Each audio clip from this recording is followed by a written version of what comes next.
The blood-red sunrise spilled across the horizon like a wound, painting the humble cabin in crimson light as Katherine Kelly stared blankly at the crumpled note on the kitchen table. "Gone to seek my fortune. Don't wait for me." 8 words, that's all Thomas had left after 7 years of marriage, 3 children, and the promise of forever. Katherine's hands trembled as she folded the paper and tucked it into her apron pocket. The spring of 1873 had brought unseasonable heat to Keeler, California, a tiny mining settlement nestled at the edge of the Inyo Mountains. The unrelenting sun had scorched their small plot of farmland, withering their hopes along with their crops. But Katherine had never imagined that Thomas would simply vanish in the night, leaving her alone with 3 young children and a homestead teetering on the brink of ruin. She moved quietly through the cabin, checking on her sleeping children. 6-year-old Sarah was curled up like a kitten, her blonde curls splayed across the pillow. 4-year-old James clutched his wooden horse, his face peaceful in slumber. And little Emma, barely 2, slept with her thumb tucked securely in her mouth. Katherine's heart clenched. How would she tell them their father was gone? The sound of approaching hoofbeats pulled Katherine from her thoughts. Dawn was just breaking, bathing the land in golden light. She wiped her tear-stained face with the corner of her apron and peered through the small window. A lone rider approached, his silhouette backlit by the rising sun. Tall and broad-shouldered, he sat straight in the saddle of a magnificent chestnut stallion. Katherine's breath caught. Strangers seldom brought good news, especially to a woman alone. She reached for Thomas's shotgun, propped beside the door. It had been years since she'd fired a weapon, but her father had taught her well before she married. The familiar weight of the gun steadied her as she stepped onto the porch, leveling the barrel at the approaching rider. "That's far enough, mister," Katherine called, her voice surprisingly steady. "State your business." The man reined his horse to a stop, raising his hands slowly to show they were empty.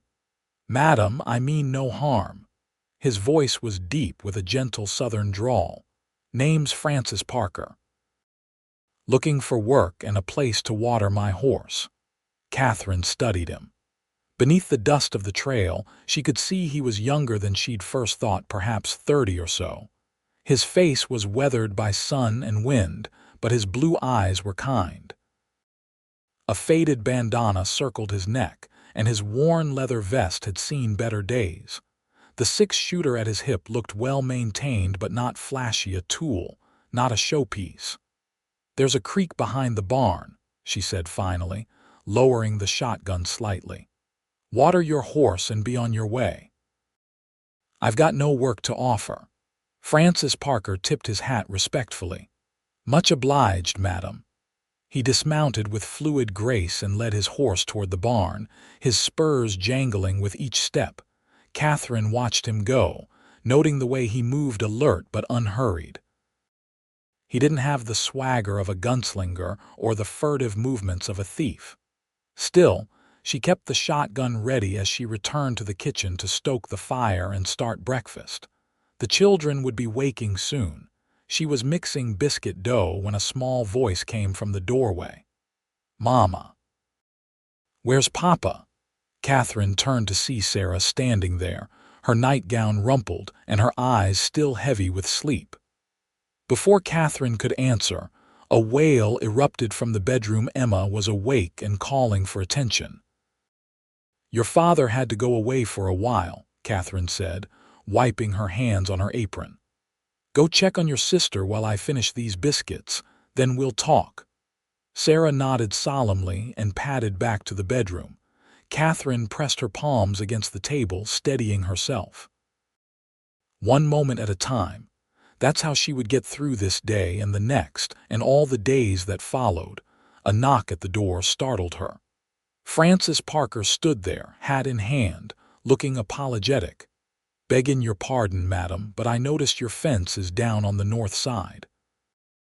"Looks like your cattle could wander out," Katherine frowned. "We don't have cattle anymore, just 2 milk cows and some chickens." "Still," Francis said, "those cows could fetch a fair price at market. Shame to lose them." Katherine felt a flicker of irritation.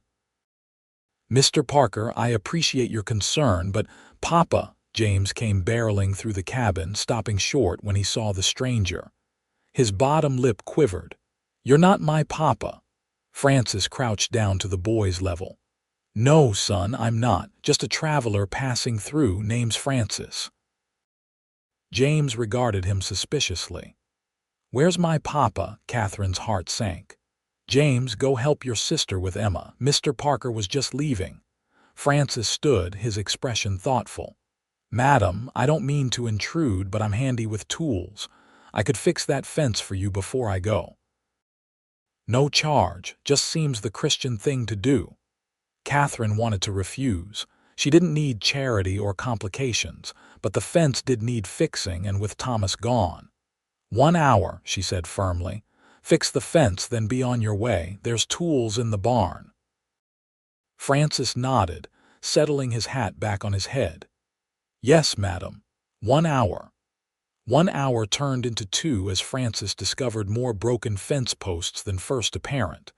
By mid-morning, he'd not only repaired the fence but had also patched a leak in the barn roof Katherine hadn't even known about. She brought him a cup of water, watching as he worked. His movements were efficient, his hands skilled and sure. He'd removed his vest in the growing heat, and his shirt clung to his broad shoulders, damp with sweat. "You've done enough," Katherine said, handing him the cup. "We're obliged for your help, but there's no need to exhaust yourself." Francis drank deeply, then wiped his mouth with the back of his hand. "Hardly exhausted, madam. Truth is, I enjoy the work." He glanced toward the cabin, where the children were playing in the shade. "They seem like fine youngsters." Katherine's expression softened. "They are. The best parts of me." A moment of silence stretched between them, comfortable rather than awkward. Then Francis cleared his throat. "If you don't mind my asking, madam, where's their father?" "Most men wouldn't leave their family alone out here." The question, though gently asked, pierced Katherine like a knife. She stiffened. "That's not your concern, Mr. Parker." Francis nodded, accepting the rebuke. "You're right, I apologize." Katherine softened slightly. "My husband had business elsewhere. We're managing fine." Francis returned the empty cup. "Of course. Well, I should be moving on." Katherine found herself oddly reluctant to see him go. "Have you eaten today, Mr. Parker?" "Francis, please." "And no, madam, I haven't." "Katherine," she offered. "And I insist you join us for lunch before you go. It's the least I can do." Lunch was a simple affair: beans, biscuits, and the last of the preserved peaches. The children, initially shy, warmed quickly to Francis. He entertained them with stories of his travels, carefully edited for young ears. By the end of the meal, James was showing him his collection of rocks, and even little Emma had abandoned her usual wariness of strangers. "You're good with children," Katherine observed as they cleared the table. Francis smiled ruefully. "Had younger siblings. Helped raise them after our mother passed." "I'm sorry," Katherine said. "Long time ago now," Francis replied. "Your youngsters remind me of them, though, full of life." As Francis prepared to leave, dark clouds began gathering on the western horizon. The air grew heavy, promising a rare spring storm. "Looks like rain coming," Francis said, eyeing the sky. "Might be best if I make camp in your barn tonight with your permission. I'd pay for the shelter, of course." Katherine hesitated. Having a stranger so close overnight made her uneasy. But there was something about Francis that inspired trust, and the storm did look menacing. "No need for payment," she said finally. "You've more than earned your keep with the repairs." The storm broke just after sunset, fierce and sudden. Rain lashed against the cabin windows and thunder shook the walls. The children, frightened by the storm, crowded into Katherine's bed, seeking comfort. A particularly loud crash sent Emma into tears. Katherine was trying to soothe her when a knock came at the door. Francis stood there, rain-soaked and concerned. "Heard the little one crying," he explained. "Wanted to make sure everything was all right." Katherine nodded, bouncing Emma gently. "Just scared of the thunder." Francis stepped inside, rainwater pooling at his feet. "Mind if I try something?" "Used to help my youngest sister." Curious, Katherine nodded. Francis approached and sat on the edge of the bed. From his pocket he produced a harmonica. "Music sometimes helps drown out the thunder," he explained, then began to play a gentle lullaby. The sweet, simple melody filled the cabin. Somehow more soothing than the storm was frightening. Emma's sobs subsided as she listened, her eyes wide with wonder. Sarah and James, too, seemed captivated. As Francis played, Katherine felt some of her own tension ease. For the first time since finding Thomas's note, she allowed herself to breathe fully. When the song ended, Emma was nearly asleep. "Again," she murmured, her eyelids drooping. Francis smiled and continued playing, softer now, as the children drifted off one by one. Katherine watched him, this strange, gentle man who had appeared at her door like an answer to a prayer she hadn't known to make. When all three children were finally asleep, Francis put away his harmonica and rose quietly. "Thank you," Katherine whispered, following him to the door. "My pleasure," Francis replied, his voice equally soft. "They're good children. Deserve better than to be afraid."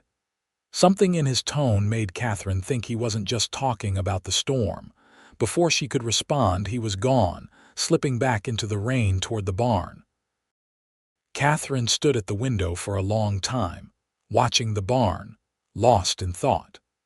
Who was this man who fixed fences and played lullabies with equal skill? And why had he appeared on the very morning Thomas abandoned them? Morning arrived clear and bright, the storm having washed the world clean. Katherine rose early, as was her habit, and was surprised to find Francis already at work in the vegetable garden, clearing debris blown in by the storm. "You don't need to do that," she called from the porch. Francis straightened, wiping his brow. "Saw it needed doing. Hope you don't mind." Katherine shook her head, bemused. "Mr. Parker, Francis, why are you still here?" Francis considered the question seriously. "Truthfully, not sure myself. Just felt right to stay a bit longer." He gestured at the garden. "These tomato plants need staking after the storm, won't take but an hour." Katherine crossed her arms. "And then you'll go?" Something flickered in Francis's blue eyes, disappointment perhaps. "If that's what you want." The question hung between them. Was it what she wanted? Katherine wasn't sure anymore. Before she could answer, Sarah burst onto the porch. "Mama!" "Mr. Francis." The chickens got out. Sure enough, the storm had damaged the chicken coop, and the birds were scattered across the yard. The next hour was spent in chaotic pursuit, the children shrieking with laughter as Francis demonstrated an unexpected talent for chicken wrangling. By the time the last hen was secured, everyone was breathless with exertion and mirth. "You're full of surprises, Mr. Parker," Katherine said, tucking a loose strand of hair behind her ear. Francis grinned, a dimple appearing in his left cheek. "So I've been told." As they repaired the chicken coop together, Katherine found herself talking more freely than she had in years. She told Francis about growing up in Ohio, about her journey west with her parents, about meeting Thomas when she was just 18. "He was so sure of everything," she said, handing Francis a nail. "Had our whole lives planned out. I found it comforting then." "And now?" Francis asked, carefully avoiding her gaze as he hammered. Katherine sighed. "Now I wonder if I ever really knew him. The man I married wouldn't have left his children in the night."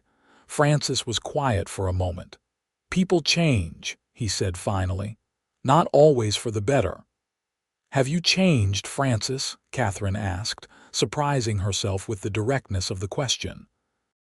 He looked up then, his eyes meeting hers. "Every day, I hope, try to be better than I was, not always successful." There was a story there, Katherine sensed, a weight he carried. But before she could ask more, James called from the cabin. Breakfast was ready. The day passed in a blur of activity.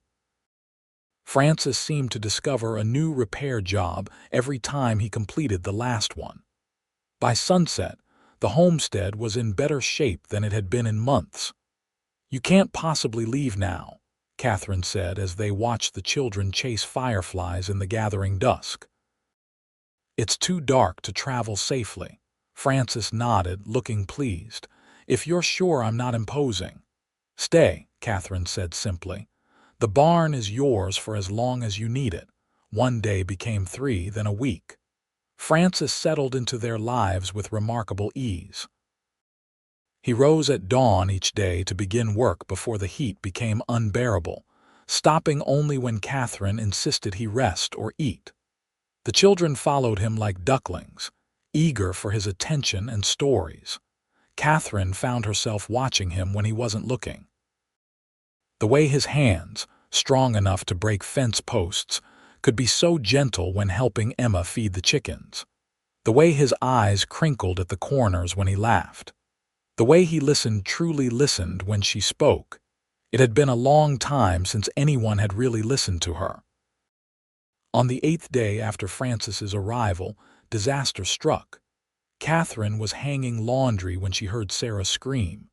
She ran toward the sound, her heart in her throat, to find Sarah standing frozen beside the well, pointing down into its depths. "James fell," she cried. "He was playing and he fell." Katherine rushed to the well, peering down into the darkness. 20 feet below, she could just make out James clinging to a small ledge, his face white with terror. "Hold on, James," she called, fighting to keep her voice steady. "Mama is going to get you out." But how? The well rope had snapped months ago, and Thomas had never replaced it. Panic clawed at her throat as she frantically searched for anything that could reach her son. "Katherine," Francis appeared at her side, assessing the situation with one glance. "How deep is the water?" "About 10 feet below the ledge," she answered, her voice shaking. "But James can't swim." Francis was already removing his boots. "Lower me down with the plow horse's trace chains. They're long enough if we link them together." "They won't hold your weight," Katherine protested. "They have to," Francis replied grimly. Working rapidly, they connected the chains. Francis fashioned a crude harness around his chest, then stood at the edge of the well. "Listen carefully," he told Katherine. "Lower me down slowly. When I have James, I'll tug the chain 3 times. Then you and Sarah need to back the horse up to pull us out." "Can you do that?" Katherine nodded, her throat too tight for words. Francis squeezed her hand once, then began his descent into the darkness. The minutes that followed were the longest of Katherine's life. She kept the chain taut, her hands burning from the effort. Below, she could hear Francis speaking calmly to James, his voice echoing up from the well. Finally, 3 distinct tugs on the chain. Katherine scrambled to the horse, who was already harnessed to the other end of the chain. With Sarah's help, she guided the animal backward, praying the links would hold.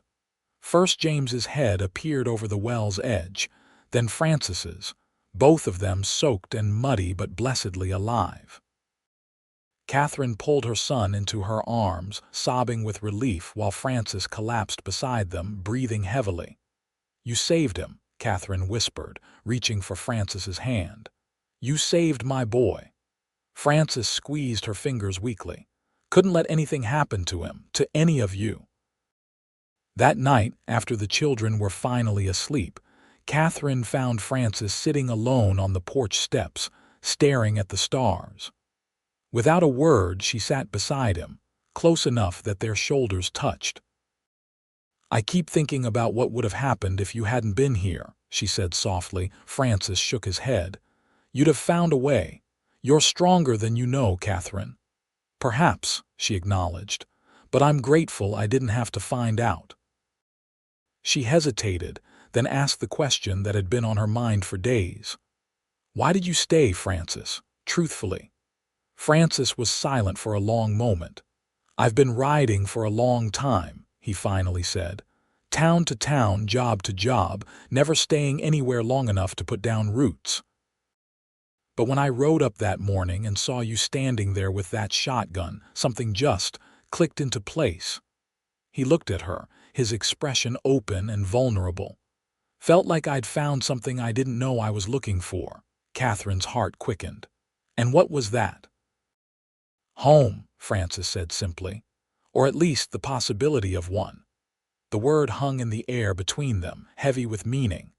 Catherine found herself leaning toward him, drawn by something she couldn't name.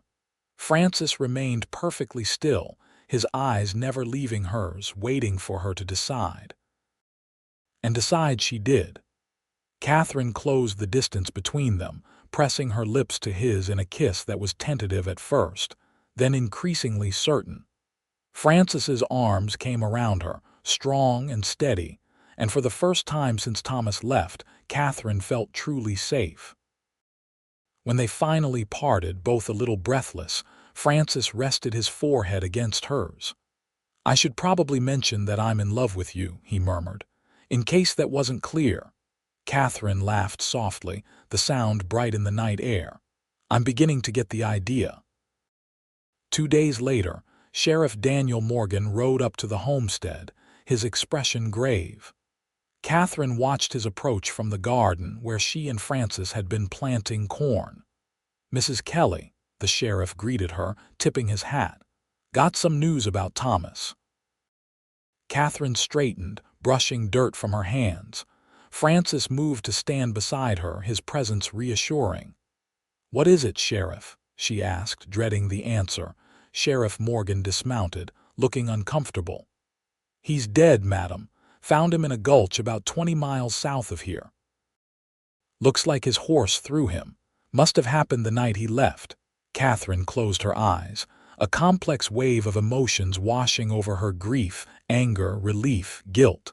Francis's hand found hers, his fingers intertwining with her own. "I'm sorry for your loss," the sheriff continued. Brought his personal effects. He handed Catherine a small cloth bundle. "Also, there's the matter of the deed to this property. With Thomas gone, it falls to you now." Catherine took the bundle wordlessly. Inside were Thomas's pocket watch, wedding ring, and a folded document, the deed to their homestead, now legally hers. After the sheriff left, promising to send the undertaker for proper burial arrangements, Catherine sat at the kitchen table, staring at Thomas's belongings. "Are you all right?" Francis asked gently, sitting across from her. Catherine considered the question. "I'm sad for the children. They've lost their father, and I'm angry that he left us even if he didn't mean to die." She looked up at Francis. "But I'm not sorry he's gone. Does that make me terrible?" Francis shook his head. "Makes you honest.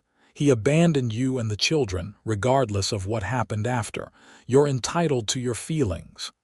Catherine reached across the table, taking his hands in hers. "What happens now, Francis?" "That depends on you," he replied. "I can stay and help you run this place. Or I can go, if that's what you need." Catherine studied their joined hands, her smaller ones, worn from years of washing and cooking and child-rearing, nestled in his larger ones, calloused from a life spent working with horses and tools. "I want you to stay," she said firmly. "Not as a hired hand, but as—" She faltered, suddenly uncertain. "As what, Catherine?" Francis prompted softly. She met his gaze steadily. "As my partner, in all things." Francis's smile began slowly, then spread across his face like sunrise. "Are you proposing to me, Mrs. Kelly?" Catherine laughed, surprising herself. "I suppose I am, Mr. Parker, though we should wait a respectable period for appearance's sake." "For appearance's sake," Francis agreed, his eyes twinkling. "But in our hearts." "In our hearts we already know," Catherine said. Summer passed in a blur of hard work and quiet joy. With Francis's help, the homestead began to prosper. The vegetable garden flourished, yielding enough to sell the excess in town. The chicken flock doubled in size. Francis even managed to trade some of his carpentry work for 2 young calves, the start of what he promised would be a respectable herd. The children, too, thrived under his care. James followed him everywhere, soaking up knowledge about animals and building things. Sarah showed a talent for horsemanship that delighted Francis. Even little Emma, normally so shy with strangers, had taken to climbing into his lap for bedtime stories. As autumn approached, Katherine and Francis began making plans.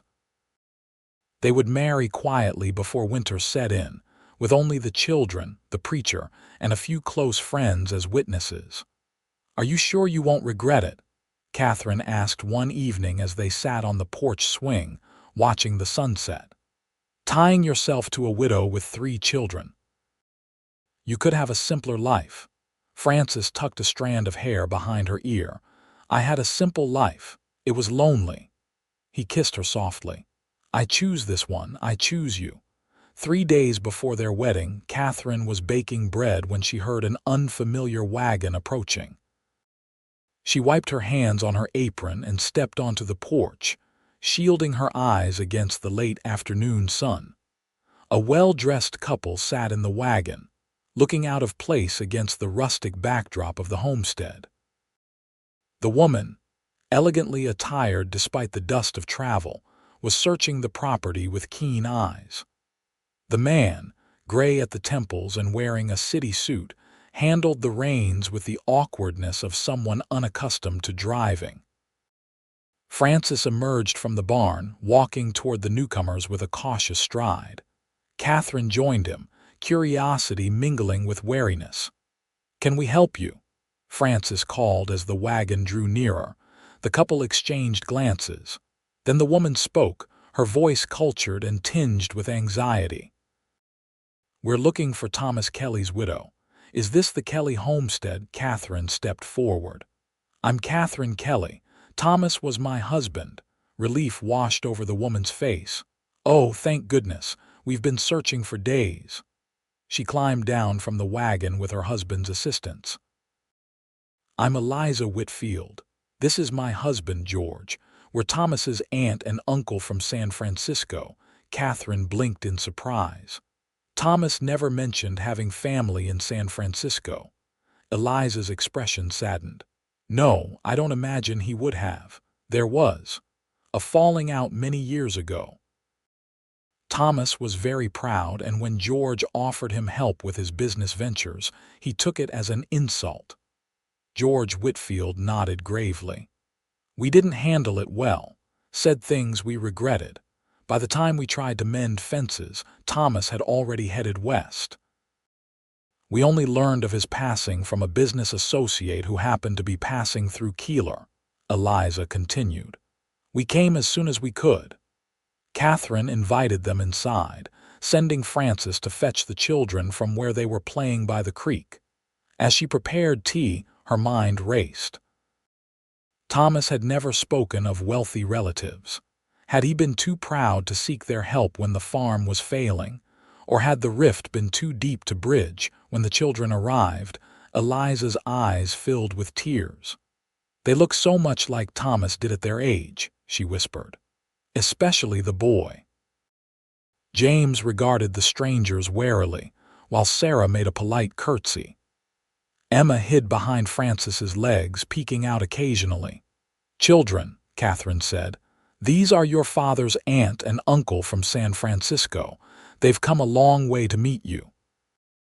Over tea and the bread Katherine had been baking, the Whitfields shared stories of Thomas's childhood, tales of a bright, ambitious boy Katherine had never known.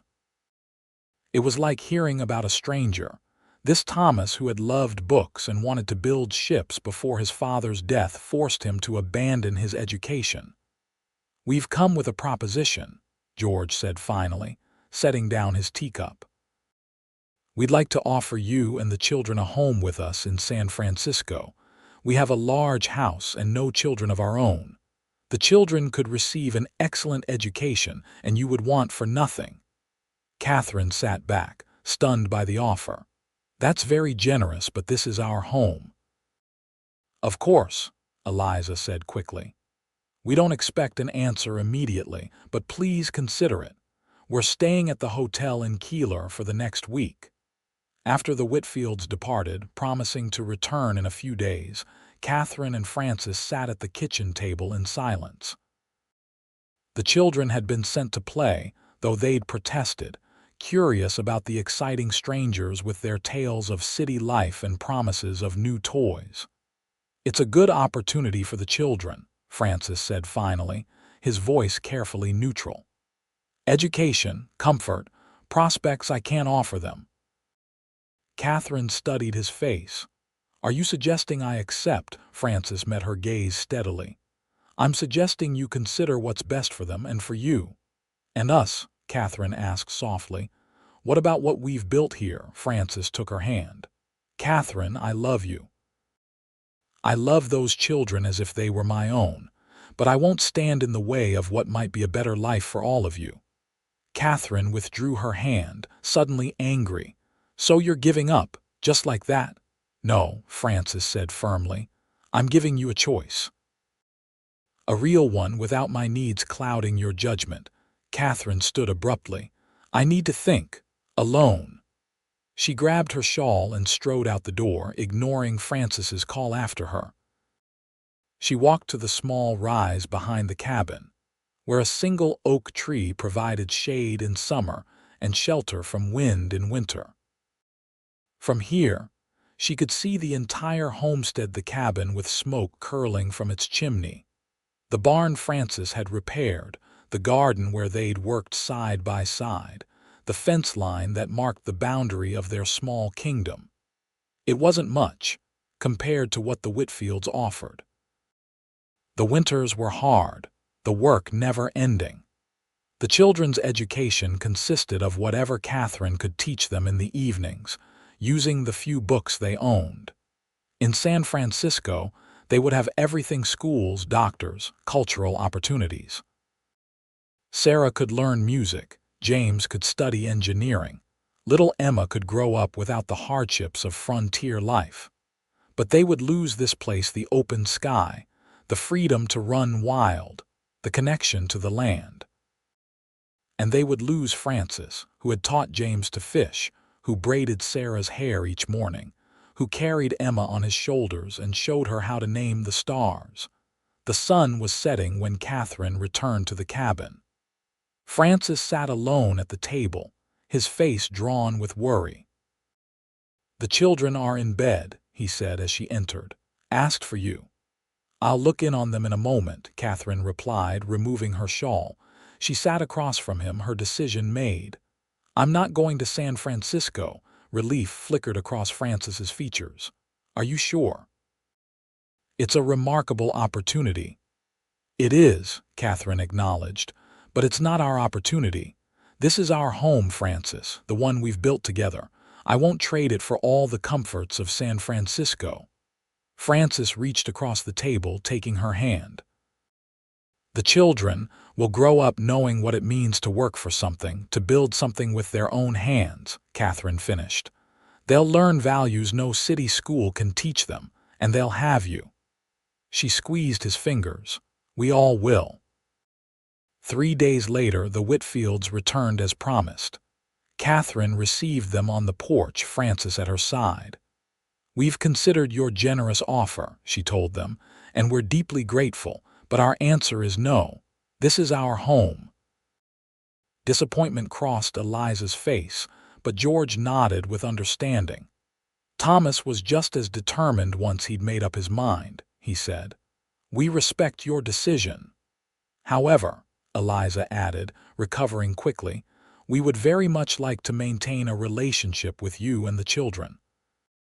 Perhaps regular visits, and we could assist with their education, send books, arrange for tutors when they're older.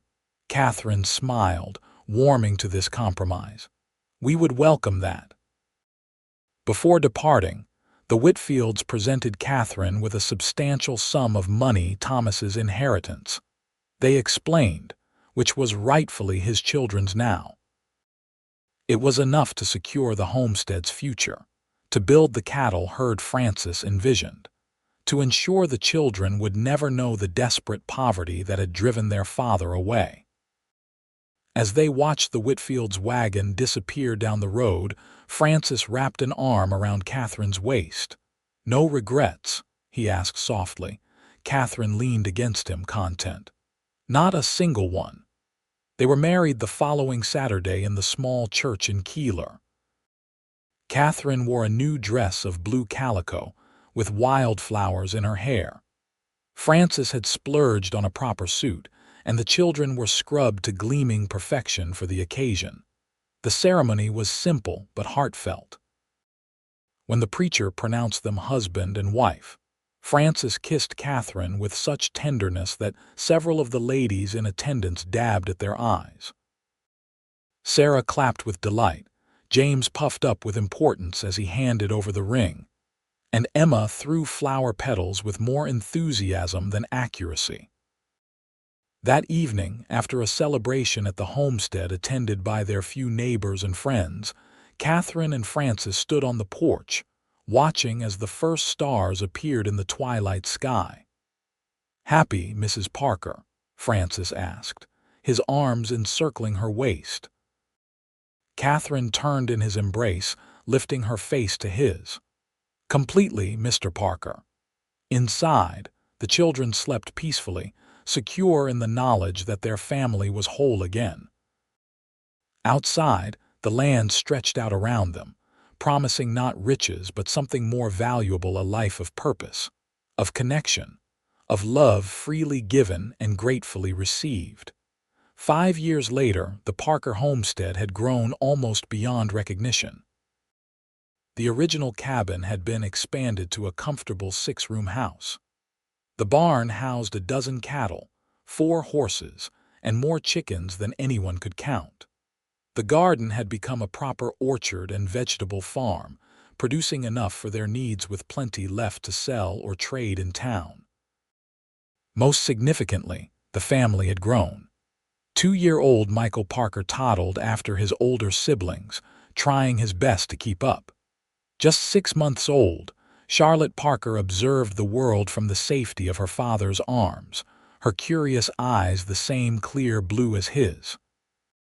Katherine watched from the kitchen window as Francis organized the children for the day's chores. At 11, Sarah was blossoming into a young lady, though she still preferred riding horses to more ladylike pursuits.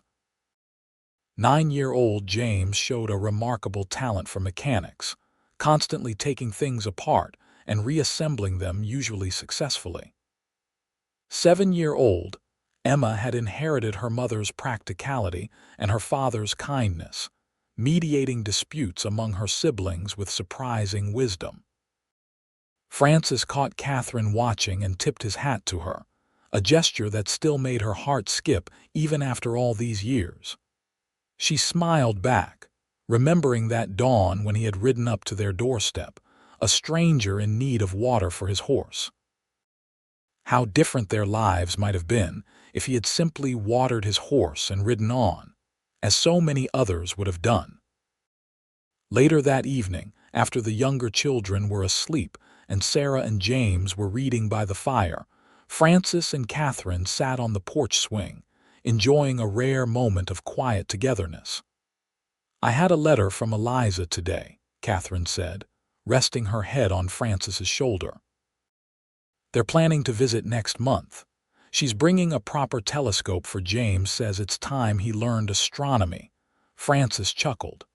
"That boy will have the thing dismantled within a day trying to see how it works." "Probably," Katherine agreed, "but he'll put it back together too."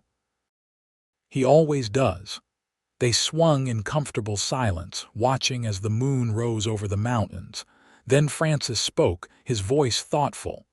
"You ever wonder what would have happened if Thomas hadn't left that night?" Katherine considered the question. "Sometimes," she admitted. But then I remember what our life was like before, how unhappy he was, how frightened I was all the time trying to make everything perfect so he wouldn't leave. She turned to look at Francis. He was never meant for this life, you were. Francis kissed her softly. We were, he corrected. Together. Inside the house, baby Charlotte began to cry. Katherine started to rise, but Francis gently pressed her back into the swing. I'll go, he said, standing. You rest. Katherine watched him disappear into the house, his steps sure and purposeful. In a moment, Charlotte's cries subsided, replaced by the low, soothing rumble of Francis's voice as he sang one of his lullabies. Katherine closed her eyes, letting the peaceful sounds wash over her. Francis singing, the creak of the swing, the distant howl of a coyote, the whisper of the wind through the cottonwoods. This was her world now, rich in ways Thomas could never have imagined when he rode away in search of fortune. She thought of all that had happened since that terrible morning when she found Thomas's note. The fear and uncertainty, yes, but also the courage she had discovered within herself. The love that had bloomed, unexpected and powerful, between her and Francis. The family they had built together, stronger for having been once broken. Francis returned with Charlotte, now sleeping peacefully against his chest. He sat beside Katherine, careful not to disturb the baby. She just wanted her papa, he said softly, a note of wonder still in his voice whenever he spoke of being a father. Katherine smiled, reaching out to stroke Charlotte's downy head. Smart girl. They sat together in the gathering darkness, their family complete around them, 3 children sleeping inside, 2 more with them on the porch, and the bond between them, forged in hardship and strengthened by choice. Katherine Kelly Parker had once watched her husband ride away in the night, leaving her alone with 3 children and an uncertain future. But Francis Parker had arrived at dawn, bringing with him not just strong hands and a willing heart, but the promise of a love that would never abandon them. He had never left again, and neither had she. Years would pass. The children would grow, pursue their own dreams, build their own families. The homestead would prosper, becoming one of the most respected properties in the valley.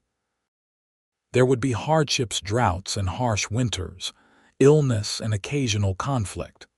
But through it all, Katherine and Francis would face life side by side, their love deepening with each challenge overcome, each joy shared. And sometimes, in the quiet moments before sleep, Katherine would remember that blood-red sunrise when she had stood alone on the porch, shotgun in hand, confronting a dusty stranger who had changed everything.